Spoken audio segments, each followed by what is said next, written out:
মানুষকে শুধু একটা কথা বলেন যেন কেউ এই রাষ্ট্রের কোনো সম্পদ নষ্ট না করে।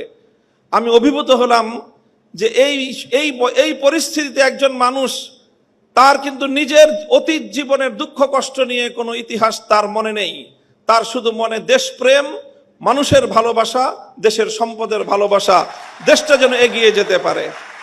আমি মনে করি যারা জাতীয়তাবাদী রাজনীতি করেন, জাতীয়তাবাদী দলের, আপনাদের সকলের আপনাদের নেত্রী থেকে এই দেশপ্রেমের শিক্ষা গ্রহণ করা উচিত এবং সেভাবেই দেশকে ভালোবেসে দেশকে গঠন করার জন্য আত্মনিয়োগ করা উচিত।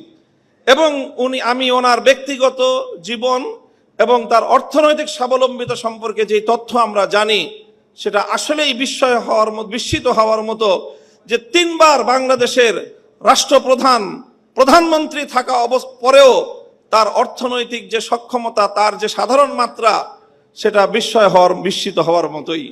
কাজেই সেই চেতনা থেকে